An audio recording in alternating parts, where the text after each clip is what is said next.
Commando Imran मौत के मुंह में पहुंच गया था। उसने तैरते तैरते खुदा के हुजूर दुआ मांगी और जिस रुख पर तैर रहा था उस रुख पर तैरता चला गया। हकीकत ये थी कि वो भटक गया था और उसका रुख श्रीलंका की तरफ नहीं था बल्कि 75 डिग्री जुनूब मगरिब की तरफ हो गया था।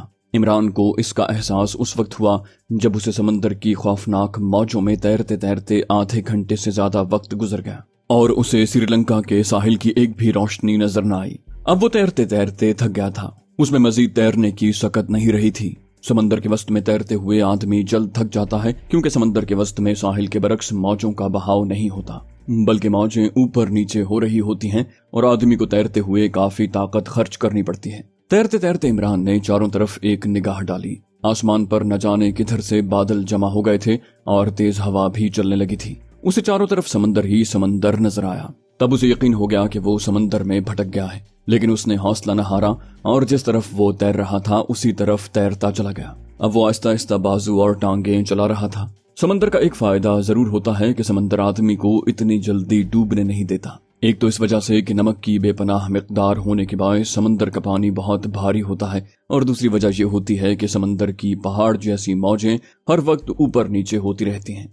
ये मौजें नीचे जाने वाली शय को बार बार ऊपर लाती रहती हैं। आदमी घबरा कर डूब जाए तो ये अलग बात है। अच्छा तैराक और समंदर से खौफ न खाने वाला आदमी अगर तैरते तैरते थक भी जाए तो इतनी जल्दी समंदर में नहीं डूबता, लेकिन इसकी भी एक हद होती है। अगर वो हद गुजर जाए तो फिर आदमी का डूबना या किसी शार्क मछली का शिकार बन जाना यकीनी होता है। इस्लाम के बहादुर जर्नैल हजरत खालिद बिन वलीद रज़ियल्लाहु अन्हु की दास्तान सुनने के लिए आप हमारे चैनल सिरात को सब्सक्राइब कीजिए। इंशाल्लाह आपकी दुआएं साथ रहीं तो ये सिलसिला ऐसे ही चलता रहेगा। और हमारी हौसला अफजाई के लिए आप हमारी वीडियो को लाइक और शेयर जरूर कीजिए। कॉमेंट करके बताइए कि आपको हमारी वीडियोस कैसी लगी। कमांडो इमरान तैरते तैरते इतना थक गया था कि उसके बाजू शल हो गए थे और उसने अपने आप को समंदर की मौजों के ऊपर उल्टा लिटा दिया था। ये मुर्दा तारी होती है। इसका उसूल ये होता है कि आदमी जरा सी भी हरकत न करे, अपने सांस को जोर से अंदर खींचकर फेफड़ों को फुला ले और फिर उन्हें देर तक फूला रहने दे और आहिस्ता आहिस्ता सांस खारिज करे। और जब सांस खारिज हो जाए तो फौरन एक बार फिर लंबा सांस लेकर फेफड़ों को गुब्बारे की तरह फुला ले। फेफड़ों में हवा भर जाने से आदमी गुब्बारे की तरह समंदर के ऊपर रहता है और डूबने से बच जाता है, लेकिन ये भी एक खास मुद्दत तक ही किया जा सकता है। ये तमाम हकायक इमरान के सामने थे। उस वक्त उसे एक बात का यकीन हो गया था कि अगर एक आध घंटे के अंदर अंदर वो खुश्की के किसी टुकड़े पर न पहुंचा तो या समंदर उसे निगल लेगा और या फिर कोई खूंखार शार्क मछली उसकी तिक्का बोटी कर देगी। शार्क मछली के हाथों जो मौत आती है उसका तसव्वुर ही भयानक होता है। इमरान खुदा से अपनी जिंदगी की दुआ ही मांग सकता था और वो मुसलसल खुदा को याद कर रहा था और उससे जिंदगी की बका की दुआ मांग रहा था। अल्लाह ताला ने उसकी दुआ कबूल फरमा ली। समंदर की एक बहुत बड़ी पहाड़ जैसी मौज के सीने पर इमरान बिल्कुल सीधा आसमान की तरफ मुंह करके लेटा हुआ था और समंदर की मौज उसे कभी ऊपर उठाती और कभी नीचे गहराई में ले जाती। एक बार वो मौज के साथ समंदर की गहराई में जाकर ऊपर आया तो उसका पांव किसी चीज से टकराया। पहले तो वो यही समझा कि उसका पांव नहीं टकराया बल्कि किसी शार्क मछली ने उसकी टांग को पकड़ने की कोशिश की है। इमरान घबराकर सीधा हो गया और तैरते हुए पीछे की तरफ आया। उसे कोई स्याह शय समंदर के ऊपर उभरी हुई दिखाई दी। वो तैरकर उसके करीब गया तो देखा कि ये कोई बहुत बड़ा दरख्त था जो उखड़कर समंदर में जा गिरा था और अब समंदर की मौजें उसे बहाए लिए जा रही थी। ये अल्लाह की तरफ से भेजी हुई मदद थी। इमरान ने जल्दी से दरख्त की शाखों को पकड़ा और उछलकर दरख्त की मोटी और गुंजान टहनियों में उसके मोटे तने से लिपटकर उसके ऊपर चढ़कर बैठ गया। वो इतना थक कर चूर हो चुका था कि दरख्त के लिपटते ही उसने आंखें बंद कर लीं और खुदा का शुक्र अदा करने लगा। ये इमदाद वाकई अल्लाह की तरफ से आई थी, वरना दरख्त उसके करीब से बहता हुआ आगे भी निकल सकता था। समंदर की बहुत बड़ी मौज थी जो दरख्त समेत इमरान को ऊपर नीचे करते हुए बहुत आहिस्ता आहिस्ता आगे बढ़ रही थी। इमरान को इतना यकीन हो गया था कि अल्लाह ने उसकी दुआ कबूल फरमा ली है और उसकी जिंदगी बच गई है। कम से कम ये दरख्त उसे डूबने नहीं दे सकता और अगर कोई शार्क उस पर हमला भी करती है तो वो दरख्त की बड़ी बड़ी शाखों में अपने आप को छुपा सकता था। वैसे भी समंदर में हर जगह शार्क मछलियां नहीं होती। शार्कों के खास खास समंदरी जोन हैं जहां वो पाई जाती हैं। जुनूब मशरकी इलाके में खलीज फारिस के समंदर में शार्क मछलियां बहुत होती हैं। चुनाचे आज से कई बरस पहले जब दुबई से कराची की तरफ आते हुए दारा नाम का एक जहाज आग लगने से तबाह हो गया था और मुसाफिरों ने जान बचाने के लिए समंदर में छलांगे लगा दी थीं, तो उनमें से बहुत कम लोग शार्क मछलियों से बच सके थे। आसमान पर जो बादल छाए हुए थे उनमें अब बिजली भी चमकने लगी थी। साथ ही बादल गरजने लगे और हवा भी तेज हो गई थी। इसका मतलब था कि तूफान आ रहा था और ऐसा ही हुआ। हवा की रफ्तार तेज से तेज तर होती गई। बादल जोर जोर से गरजने लगे और फिर बारिश शुरू हो गई। ये बड़ी मूसलाधार बारिश थी। बादल गरज रहे थे, बिजली कड़क रही थी और बारिश ऐसे हो रही थी जैसे आसमान पर भी कोई समंदर है जो आबशार की तरह जमीन के समंदर पर बरस रहा है। इस समंदरी तूफान का एक फायदा जरूर हुआ कि इमरान जिस दरख्त से लिपटा हुआ था उसको समंदर की मौज बड़ी तेजी से एक तरफ को बहाने लगी। दरख्त को देखकर इमरान को हौसला हुआ था कि जमीन कहीं करीब ही है।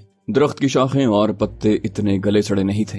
लगता था कि उसे समंदर में गिरे एक दिन से ज्यादा मुद्दत नहीं गुजरी। इसका यही मतलब निकलता था कि खुश्की वहां से ज्यादा दूर नहीं। तूफान में मौजों का बहाव भी तेज हो गया। इमरान दरख्त की टहनियों के जाल में अपने आप को उलझाए दरख्त से चिमट कर बैठा हुआ था और उसने दोनों हाथों से टहनियों को पकड़ रखा था। घनी शाखों की वजह से दरख्त का तना गोल गोल गर्दिश नहीं कर रहा था। अगर उस दरख्त की घनी शाखें न होती तो इमरान दरख्त के तने पर अपना तवाजुन बरकरार नहीं रख सकता था। वो समंदर में गिर पड़ता और सिर्फ तने को दोनों हाथों से पकड़कर ही तैर सकता था। ऐसी सूरत में उसके सिर्फ बाजू और सर समंदर से बाहर होता, बाकी सारा जिस्म समंदर में डूबा हुआ होता और ऐसी हालत में इमरान ज्यादा देर तक कायम नहीं रह सकता था। इमरान महसूस कर रहा था कि बारिश और तेज हवाओं के तूफान में दरख्त एक तरफ को तेजी से बहता चला जा रहा था। चारों तरफ ऊंची ऊंची लहरें उठ रही थी। इमरान को समत का बिल्कुल अंदाजा नहीं रहा था। अगर आसमान पर सितारे खुले हुए होते या धूप निकली होती तो उसे मशरिक मगरिब का अंदाजा हो सकता था,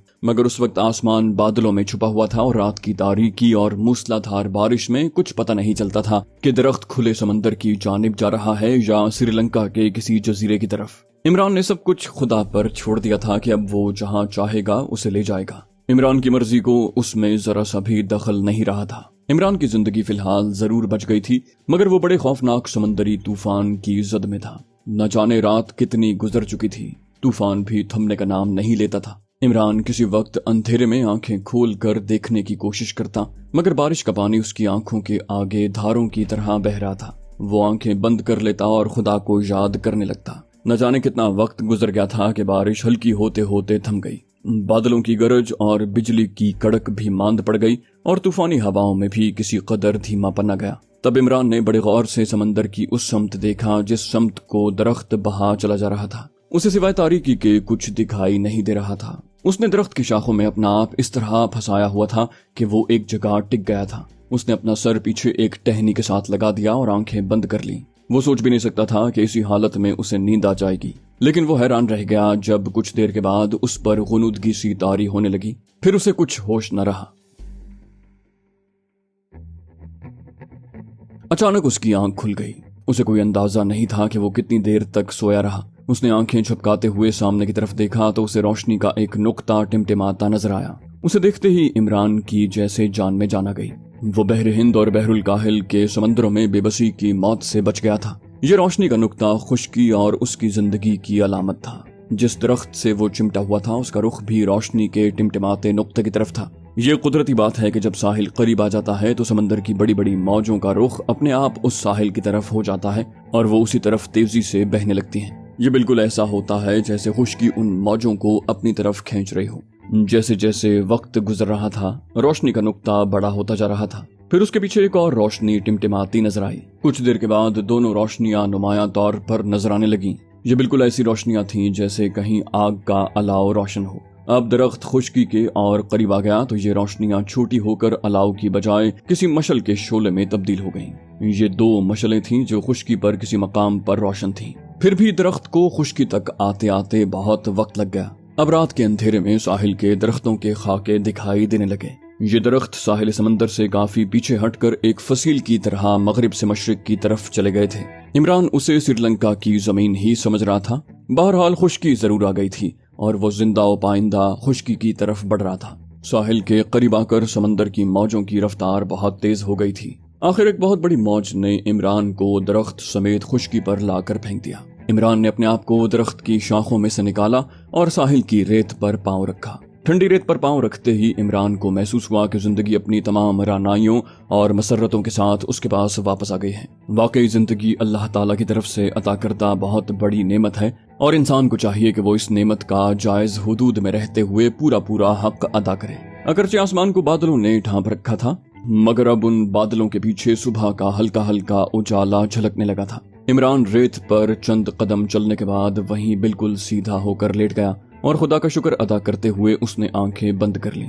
उसे कुछ मालूम नहीं था कि वो कौन से मुल्क में कौन से जजीरे पर पहुंच गया है। उसके लिए इतना ही बहुत था कि वो एक तूफानी और बेकरार समंदर से जिंदा बाहर निकल आया है। देर तक वो उसी रेत पर लेटा गहरे सांस लेता रहा, फिर उठा और साहिल के दरख्तों की तरफ देखने लगा। ये दरख्त साहिल की रेत से 600-700 गज के फासले पर थे। सुबह के हल्के हल्के उजाले में दरख्तों के खाके अब उभरने लगे थे। उन दरख्तों में नारियल और ताड़ के दरख्त भी थे और दूसरे भी गुंजान और ऊंचे ऊंचे छतरियों वाले दरख्त भी। ताड़ और नारियल के दरख्तों को देखकर इमरान समझ गया कि वो जुनूब मशरकी इलाके में है और ये श्रीलंका की सरजमीन ही हो सकती है। वो आहिस्ता आहिस्ता दरख्तों की तरफ बढ़ने लगा। उसकी पतलून और कमीज बारिश और समंदरी तूफान में भीग कर अकड़ सी गई थी। अकड़ाव इसलिए आ गया था कि समंदर का नमक भी कमीज और पतलून पर तह बनकर चिमट गया था। उसके पाँव में रबड़ के तस्मे वाले शूज थे। अगर दूसरे शूज होते जिसके तस्मे नहीं होते तो वो समंदर की नजर हो चुके होते। उसने खड़े होकर अपनी जेबों की तलाशी ली। उसकी पतलून की पिछली जेब में इंडियन करेंसी में 2 बड़े नोट थे जो गीले होकर चिपक गए थे।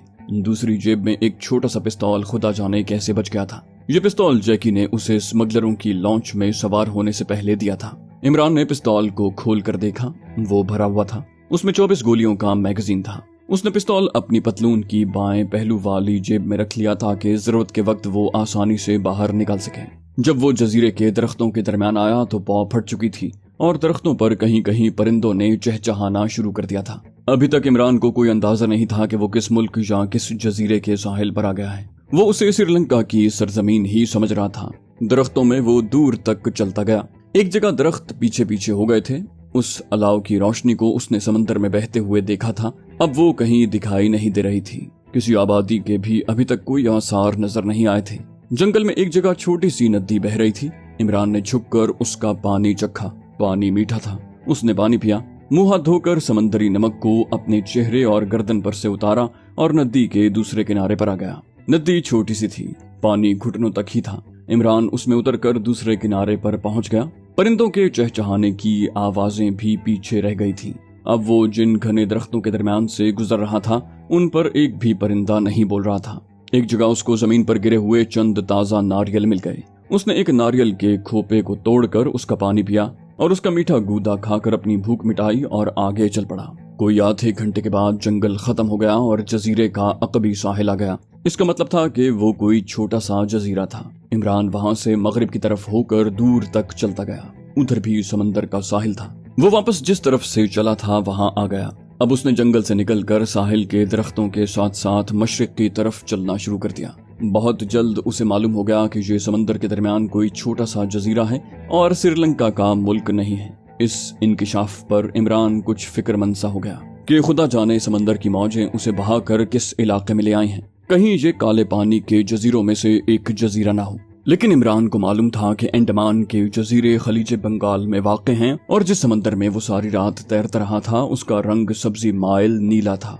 अब उसे ये तजस्सुस हुआ कि जजीरे पर उसने मशलों की जो रोशनी देखी थी वो रोशनी यहाँ किस जगह पर हो रही थी। उस रोशनी का मतलब ये था कि जजीरे पर आबादी मौजूद है, लेकिन अब उसे वो रोशनी वाला इलाका बिल्कुल नहीं मिल रहा था। वो साहिल के साथ साथ टहलता दूर तक चला गया। किसी जगह कोई एक झोंपड़ा तक उसे नजर न आया। ये बड़े ताज्जुब की बात थी कि जिस छोटे से जजीरे में फलदार दरख्त हो और मीठे पानी की नदी भी बह रही हो और वहाँ इंसानी आबादी ना हो। दिन निकल आया था और रोशनी चारों तरफ के मनाजिर को उजागर कर रही थी। इमरान ने महसूस किया कि जजीरा बेआबाद नहीं है। उसका सबूत उसे एक जगह दरख्तों के दरमियान कच्चे रास्ते पर पहियों के निशान से मिला। वहां से बैलगाड़ी या कोई दूसरी गाड़ी गुजरती होगी, लेकिन आबादी का कोई निशान नजर नहीं आया। सारी रात समंदर में तूफानी लहरों में हिचकोले खाने के बाद इमरान का जिस्म सख्त थकावट महसूस करने लगा था। वो चाहता था कि किसी जगह लेट कर सो जाए, लेकिन एक अजनबी जजीरे पर इस तरह गाफिल होकर सो जाना खतरनाक साबित हो सकता था। इमरान का अब चलने को बिल्कुल जी नहीं चाहता था। वो किसी जगह बैठकर कुछ देर आराम करना चाहता था। जजीरे पर खामोशी थी। किसी किसी वक्त किसी दरख्त पर से एक दो परिंदों के बोलने की आवाज आ जाती और उसके बाद फिर सन्नाटा छा जाता। मौसम गर्म था। मगर समंदर की तरफ से हवा चल रही थी जिसकी वजह से हब्स कम हो गया था। एक जगह जमीन पर 3-4 कच्चे नारियल पड़े थे। इमरान ने एक नारियल को तोड़कर उसका पानी पिया और नरम गूदा खाया। खाने से उसके जिस्म में कुछ तवानाई आ गई। नारियल कच्चा यानी सब्ज हो और उसकी छाल सूखी ना हो तो उसका गूदा यानी गिरी अंदर से नरम होती है। जब ये कच्चा नारियल पककर हल्के नस्वारी रंग का हो जाता है तो उसका गूदा भी सूख कर गिरी बन जाता है जो चाकू या छुरी के बगैर नहीं उतरती, जिसे हम कच्ची गिरी भी कहते हैं। भरा हुआ पिस्तौल उसकी जेब में ही था। इमरान को बड़ी तसल्ली थी कि किसी तरह से पिस्तौल उसके साथ ही आ गया था। कम से कम वो उसकी मदद से अपने आप को किसी भी जंगली परिंदे से बचा सकता था।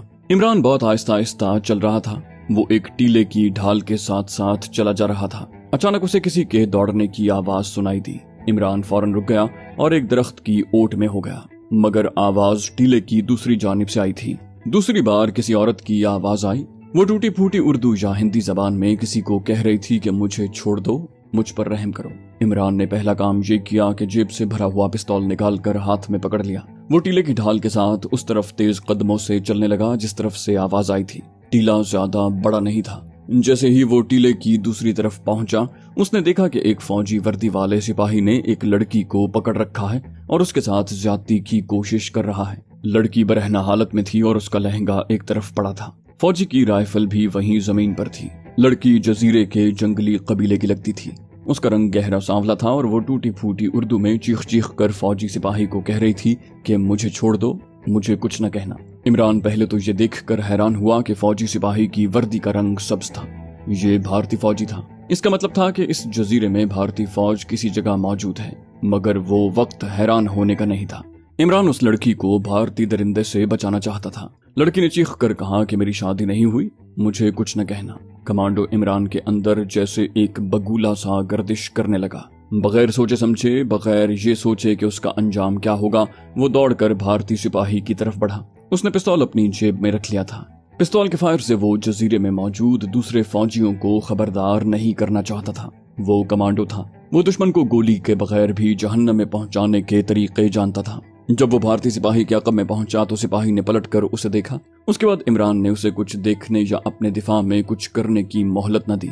उसने पीछे से अपना बायां बाजू भारतीय सिपाही की गर्दन में डालकर पूरी ताकत से उसकी गर्दन को ऊपर की तरफ झटका दिया। उस झटके से भारतीय सिपाही की गर्दन के मोहरे टूट गए और सर कंधों पर डोलने लगा। इमरान उसको छोड़कर अलग हो गया। भारतीय सिपाही वहीं बेजान होकर गिर पड़ा। लड़की ने भागकर घास पर से अपना लहंगा उठाकर कमर के गिर्द बांधा और इमरान को हैरत ज़दा और एहसानमंद नजरों से देखने लगी। इमरान ने सिपाही की लाश को घसीटकर एक दरख्त के पीछे झाड़ियों में डाल दिया और उसकी राइफल भी उसके ऊपर रख दी। लड़की उसी तरह सहमी हुई खड़ी इमरान को तक रही थी। वो हैरान हो रही थी कि ये फरिश्ता रहमत कहाँ से नमूदार हो गया। इमरान ने लड़की के करीब आकर टूटी फूटी उर्दू में पूछा कि वो कौन है और यहाँ इंडियन आदमी कहाँ पर है। लड़की ने उसे कहा कि मेरे साथ आ जाओ। वो उसे लेकर वहां से कोई 1 मील के फासले पर दरख्तों के दरमियान एक खुली जगह पर ले आई जहां बांस के 6-7 झोंपड़ा नुमा मकान बने हुए थे। लड़की को देखकर वहां औरतें और मर्द इमरान के गिर्द जमा हो गए। उनमें लड़की की माँ और उसका बाप भी था। लड़की को उसकी माँ सीने से लगाकर प्यार कर रही थी। लड़की ने रोते हुए अपने माँ बाप और वहां मौजूद कबीले के दूसरे लोगों को सारा वाकया बयान कर दिया। सब आदमियों ने इमरान के करीब बारी बारी आकर शाने पर थपकी थी। लड़की के बाप ने उसे अपने सीने से लगा लिया और कहा, तुमने हमारी बेटी की इज्जत बचाई है, हम तुम्हारा शुक्रिया अदा करते हैं।